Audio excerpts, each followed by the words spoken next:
So before starting the optical resonator, we have to clear that what will make a laser, that is components of the laser.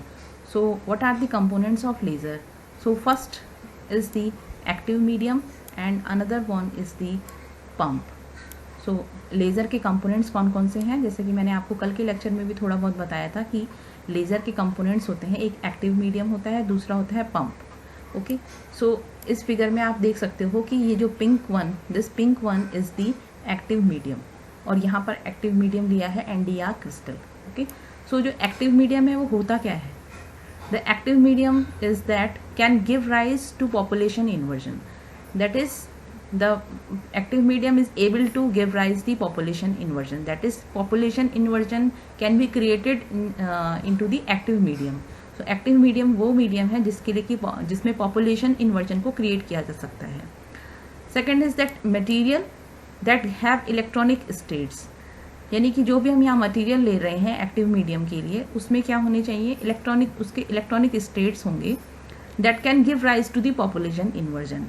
As we know and as we have learned earlier that in 3-level laser system, the levels 1 and 2 were the involving levels in lasing actions. Okay, and in 4-level laser system the level 2 and 3 were involved for lasing action. So for levels there should be the electronic states, that is there should be the electronic states inside in the material. Okay, so that can give rise to the population inversion. So this can work as the active medium, so this material can act as the active medium.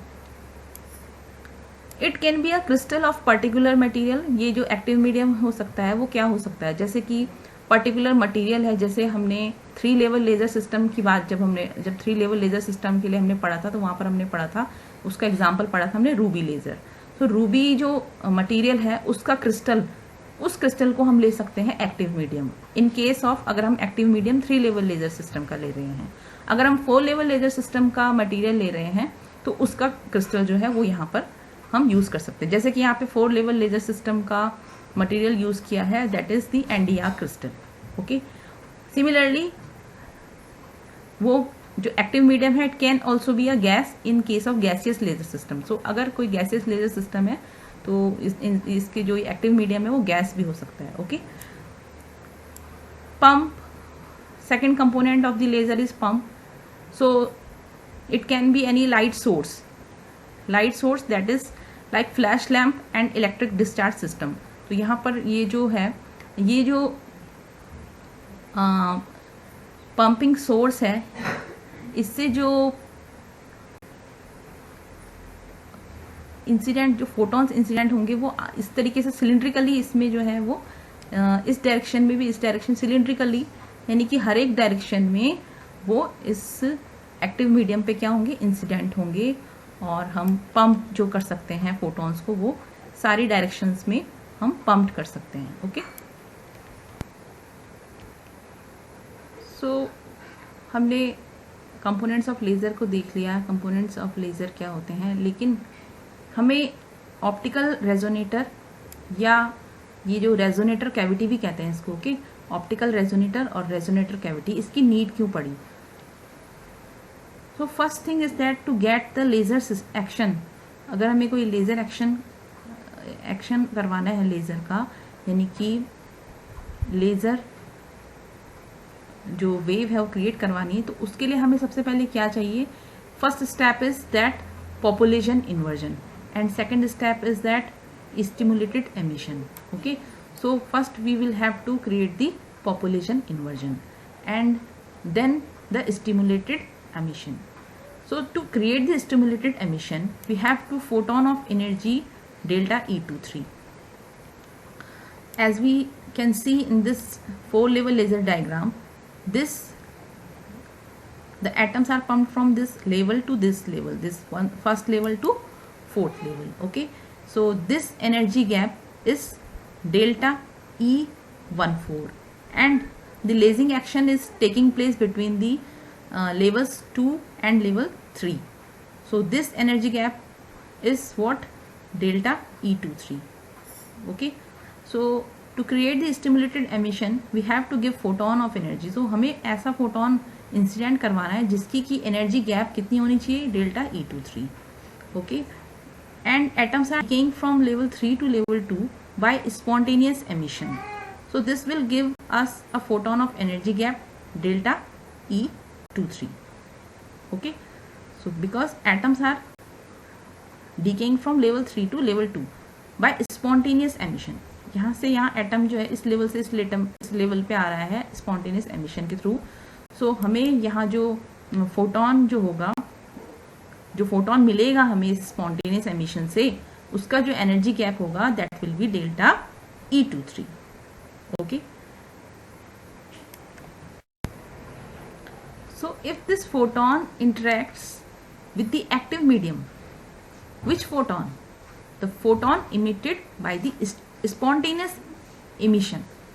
जो photon spontaneous emission से हमें मिला, यानी कि level 3 से level 2 में जो photons आए स्पॉन्टेनियस एमिशन के द्वारा, that photon, if that photon interacts with the active medium, okay, active medium यानी कि अगर वो इंटरेक्ट करता है एटम्स के साथ, कौन से एटम्स के साथ? जो लेवल 3 में बैठे हुए हैं. ओके, तो लेवल 3 में जो एटम्स हैं उनके साथ अगर ये फोटोन यानी कि जो स्पॉन्टेनियस एमिशन से आया वो फोटोन अगर इंटरेक्ट करे एक्टिव मीडियम के साथ, ठीक है, या एक्टिव मीडियम के साथ इंटरेक्ट मतलब जो कि एटम्स है लेवल 3 में उनके साथ इंटरेक्ट करता है, so it will trigger a stimulated emission.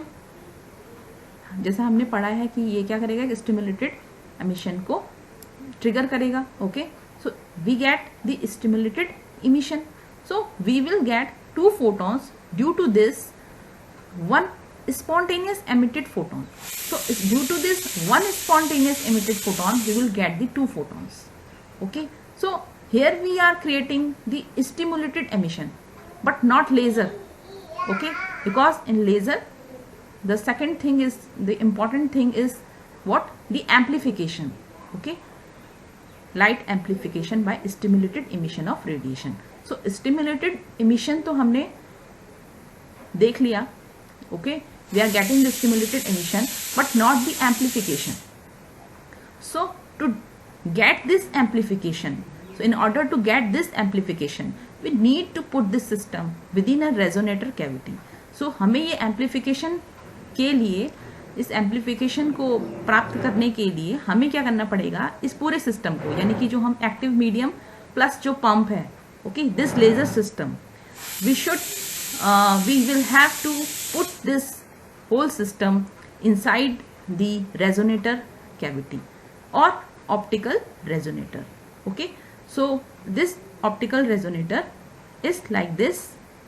ये जो फिगर है इसमें, this is the active medium, this one, this is the active medium जिसको ये लिखा हुआ है amplifying medium और active element. Okay, this is also called the active element or active medium. So this is the active medium. Okay, and these are the resonator mirrors. If this is M1 mirror and this is mirror M2, and suppose these are the flat mirrors. Okay, so in beginning we are assuming that these are the flat mirrors. Okay, so these are the flat mirrors and the active medium and the with the pump, that is the whole system of laser is kept inside these 2 mirrors. This make the optical resonator. Okay, so what is optical resonator or resonator cavity? So we will see here the definitions or definition of optical resonator or resonator cavity. So an optical cavity, resonating cavity और optical resonator. Okay, सब नाम है इसके, optical cavity, resonating cavity और optical resonator. This is an arrangement of mirrors that forms a standing wave cavity resonator for light waves. Okay, so यहाँ इसके अंदर क्या फॉर्म होता है? Standing wave. इस रेजोनेटर, इस कैविटी के अंदर स्टैंडिंग वेव्स जनरेट होती हैं, okay, for light waves. Second, optical cavities are a major component of lasers surrounding the gain medium and providing the feedback of the laser light. Third, they are also used in optical parametric oscillators and some interferometers. So these are also used in optical parametric oscillators and some interferometers. Light confined in the cavity reflects multiple times and producing standing waves for certain resonance frequency. We will see this in further slides, that how the light confined in the cavity reflects multiple times and produce the standing waves. Okay, the standing wave patterns produced are called modes. Longitudinal modes differ only in frequency, while transverse modes differ for different frequencies and have different intensity pattern across the cross section of the beam. So these were the definitions of the optical resonators or resonators cavity. Okay, so here we will see the working of optical resonator. So how the optical resonator works? So as we know that all the spontaneous emitted photons will have same frequency, okay, because photons are emitted by spontaneous emission from level 3 to level 2, so they will have the same frequency. And spontaneous, as we have learned earlier, that spontaneous emission take place randomly. हमने ये भी पढ़ा है कि spontaneous emission और stimulated emission में ये difference है कि स्पॉन्टेनियस एमिशन में जो स्पॉन्टेनियस एमिशन में जो फोटॉन्स होंगे उनकी डायरेक्शन जो होगी वो रैंडम डायरेक्शन होगी. ओके, सो इसको हम कह सकते हैं these are inside the cavity. We can say that these spontaneous emitted photons take place randomly and these are called the off-axis photons. Off-axis photons. If this is the axis of the cavity, then we can say all the spontaneous emitted photons are off the axis, as we can see here. जितने भी ये जो photons हैं जो spontaneously emitted हैं वो axis के along नहीं है. ओके, एक्सिस के अलोंग नहीं है. हाँ, ऐसा हो सकता है कि कुछ एक्सिस के अलोंग हो. सपोज एक फोटॉन जो है वो एक्सिस के अलोंग है, बाकी of axis spontaneous emitted photons हैं. तो जितने भी जो स्पॉन्टेनियस एमिटेड फोटॉन्स हैं जो कि ऑफ एक्सिस हैं, ऑफ एक्सिस तो हैं ही ये. Okay, these are off axis photons, so it will escape the cavity. वो कैविटी को escape कर जाएंगे. Okay, but photons going along the axis, लेकिन जो फोटॉन्स एक्सिस के along जा रहे हैं वो क्या करेंगे? They will be reflected back at this mirror. ठीक है, यहां से फोटॉन जो है वो सपोज स्पॉन्टेनियस फोटॉन है वो एक्सिस के अलोंग है, तो वो क्या होगा आपका दिस M2 मिरर से रिफ्लेक्ट करेगा, इस M2 मिरर से क्या करेगा? टकराएगा, वापस जाएगा यहाँ M1 मिरर पे और फिर से यहाँ वापस यहाँ से टकरा के फिर से यहाँ जाएगा और ये रिफ्लेक्ट होगा सीधी एक्सिस की डायरेक्शन में. क्यों? क्योंकि these are the flat surface mirrors. Okay, so ये प्रोसेस होती रहेगी. ये फोटॉन यहाँ टकराया, यहाँ टकराया, फिर यहाँ से रिफ्लेक्ट बैक होके यहाँ टकराया, फिर यहाँ टकराया, और ऐसे पूरा एक ये राउंड ट्रिप बना करके इस तरीके से क्या करेगा? इस कैविटी के अंदर बाउंस होता रहेगा. Okay, so it will start bouncing off between the mirrors M1 and M2. Okay, and every time, प्रत्येक समय जब भी ये इस मिरर से इस मिरर पे जाता है, रिफ्लेक्ट होके फिर वापस यहाँ जाता है, फिर वापस यहाँ जाता है, ये हर बार इस एक्टिव मीडियम के थ्रू जाता है. Okay, and this reflection is creating more and more stimulated emission. और ये जो रिफ्लेक्शन हो रहा है ये क्या क्रिएट कर रहा है? Stimulated emission. ठीक है, क्योंकि बार बार ये जितनी बार क्या कर रहा है, यहाँ से यहाँ ये एक मिरर से दूसरे मिरर की तरफ जा रहा है, रिफ्लेक्ट बैक होकर फिर से जा रहा है, और यहाँ बीच में क्या है, एक्टिव मीडियम है, इससे टकरा रहा है. तो इससे टकराएगा जब तो क्या करेगा, स्टिमुलेटेड. क्योंकि हमने कहा था, अभी बताया था कि जो स्पॉन्टेनियस एमिटेड फोटोन होगा वो जब इंटरेक्ट करेगा एक्टिव मीडियम से तो स्टिमुलेटेड एमिशन को क्रिएट करेगा. ओके, यानी कि फिर स्पॉन्टेनियस एमिशन इमिटेड जो फोटोन है वो क्रिएट करेगा स्टिमुलेटेड इमिटेड फोटोन को. ओके, सो और ये हम देख रहे हैं कि ये इस फोटोन की क्या हालत है, ये क्या कर रहा है, ये इसके अंदर bouncing bouncing bouncing this is bouncing off inside the cavity. Okay, so it will create more and more stimulated emission. So in this figure we can see that for every round trip there are more and more. देखिए इस वाले इसमें आपने देखा, फिर दूसरे वाले इस डायग्राम में देखो. ठीक है, तो प्रत्येक राउंड ट्रिप के लिए यहाँ स्टिमुलेटेड जो इमिशन है इनकी संख्या बढ़ती ही जा रही है. स्टिमुलेटेड इमिटेड फोटॉन्स की संख्या बढ़ती ही जा रही है. ओके, और ये मल्टीप्लाइड होती जा रही है. यहाँ से यहाँ इस पोजीशन से इस पोजीशन में पहुंचेंगे हम. तो ये किसकी वजह से है, ये जो फोटोन राउंड ट्रिप लगा रहा है. ठीक है, so this is the spontaneous emission. Okay, photons reflected off reflectors stimulate other electrons to emit photons. In this figure, chain reaction of stimulated emission of photons take place, and this is the full emission. Okay, so in figure we can see that every round trip there are more and more stimulated emission and increasing 2 to 4, 4 to 8 and so on. So the ratio of number of stimulated photons to the spontaneous photon are becoming higher and higher. Okay, so stimulated emission यहाँ और यहाँ stimulated emission, spontaneous emission sorry यहाँ, और यहाँ stimulated emission यहाँ देखो. So we can say that stimulated photon density is greater than spontaneous photons density, and billions of photons are created within no time.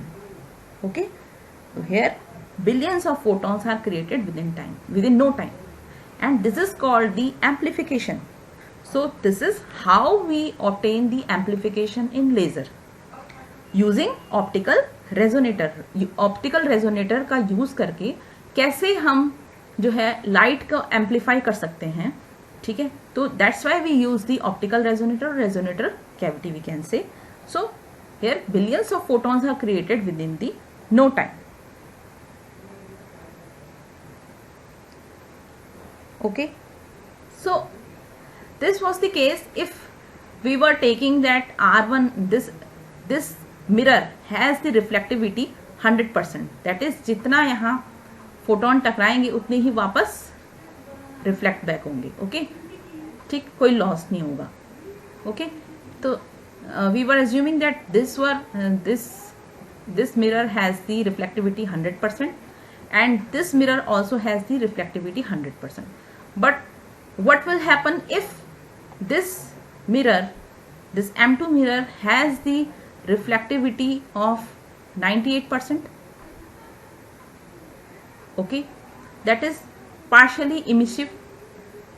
If this mirror is made partially emissive, then what will happen, we can get the laser output. So in this way we can get the laser output from here. If this mirror is, or one of the mirror is made partially emissive, then we can get the laser output. So in this way we can get the laser output of continuous laser wave, and also we can get the pulsed laser wave. Okay, so This was the working of the optical resonator. Now, standing waves and longitudinal modes inside the optical resonator cavity. So if mirror is not flat, photon will deflect from its axial direction and will escape the cavity. अगर mirror जो है वो flat ना होकर के कैसे हो, curvy हो, ओके, कर्व्ड हो उनमें, सो क्या होगा, जो फोटोन आएगा, ठीक है, फोटोन जो रिफ्लेक्ट बैक होगा एक मिरर से, वो दूसरे मिरर या एक मिरर से दूसरे मिरर पे जब रिफ्लेक्ट होगा तो रिफ्लेक्शन एक सीधी रेखा में ना होकर के ये क्या होगा, डिफ्लेक्शन हो जाएगा, ठीक है. फोटोन इस तरीके से आकर के सीधे रिफ्लेक्ट नहीं होगा, दिस विल बी डिफ्लेक्टेड, ठीक है. So it will deflect from its axial direction and will escape the cavity. So अगर जो डिफ्लेक्शन होगा, so it will look like the spontaneous emitted photons and it will escape the cavity. So rough surfaces or faulty mirrors lose photons and this is called the loss. Okay, so जो rough surfaces वाले जो mirrors होंगे या जिनको हम कह सकते हैं faulty mirrors, जिसमें कि बनाते वक्त कोई problem, faulty mirrors हैं वो, जिनको कि manufacturing के time जो है कुछ fault आ गया उनमें, वो they can lose the photons and this is called the loss. So for net gain, अगर हमें gain चाहिए, so then we have to make the laser such that the amplification may overcome the losses. तो हमें, क्योंकि mirrors जो हैं वो जरूरी नहीं कि 100% फ्लैट सर्फेसेस के हों, वो रफ, वो बाय डिफॉल्ट और मेकिंग मैन्युफैक्चरिंग के टाइम पे क्या हो सकते हैं, रफ सर्फेसेस भी हो सकते हैं, फॉल्टी मिरर्स जिसे हम कहते हैं. तो इसको, इससे बचने के लिए हमें क्या करना पड़ेगा, we will have to make the laser such that the amplification में ओवरकम द लॉसेस. तो हमें इस तरीके से उसमें एम्पलीफिकेशन चाहिए कि जो वो क्या करे, लॉसेस को ओवरकम कर दे. Okay, so stimulated photons has all the characteristics same as spontaneous photons like phase, frequency, etc. and this identical phase will create the coherent wave. Okay, and quantum theory of light gives modes of photons to characterize the photons. Quantum theory of light जो है, light की quantum theory, वो हमें क्या देती है, modes of photons देती है, विच कैरेक्टराइज दी फोटॉन्स. जो ये मोड्स हैं फोटॉन्स के, वो क्या करता है, किसी भी या लाइट के मोड्स जो होते हैं वो लाइट को कैरेक्टराइज करती है. Okay, and what are the modes? Modes represent the possible combinations of frequency, polarisation and direction of light. So possible combinations जो होते हैं फ्रीक्वेंसी के या पोलराइजेशन के या डायरेक्शन ऑफ लाइट के, इसको रिप्रेजेंट करता है mode. So this kind of combinations gives the mode. Okay, so the modes which are permitted have to satisfy a condition. So जो मोड्स, क्योंकि जितने भी all modes are not possible in optical resonator. Okay, in case of laser all modes are not possible. So जितने भी modes permitted modes हैं, जो allowed modes हैं, they have to satisfy a condition and that condition is that m lambda equals to 2l, where l is the length of this cavity, this is the l, this distance. Okay, this distance is l. So and lambda is the wavelength of the photon and m is the integer, any integer 0, 1, 2. So only those nodes will be permitted that will create standing waves. So वो nodes allowed हैं जो कि क्या create करेंगे, standing waves. Okay, and in context of the resonator cavity or in context of the laser, standing waves can be defined as in terms of nodes at the end mirrors. That is, nodes at the end of the mirrors. These are the nodes at the end of the mirrors. That is zero amplitude oscillation, जहाँ पर कि amplitude क्या हो, zero हो. So that is called the zero amplitude oscillations. So for m is equal to 1, lambda is equal to, from here m equals to 1, lambda is equal to 2l, and for m is equal to 2, lambda is equal to 2l by 2, and so on. So primary requirement is that there should be nodes at the end of the mirrors. So primary requirement क्या है कि सभी इसमें जितने भी ये देखें आप, इसमें जितने भी नोड्स बन रहे हैं यहाँ सब में आप देखोगे डिफरेंट डिफरेंट एम वैल्यूज के लिए हैं ये अलग अलग. तो इस पे आप देखोगे कि नोड्स जो हैं, नोड्स प्राइमरी रिक्वायरमेंट क्या है कि nodes should be at the end of the mirrors. Okay. Also there should be a constructive interference.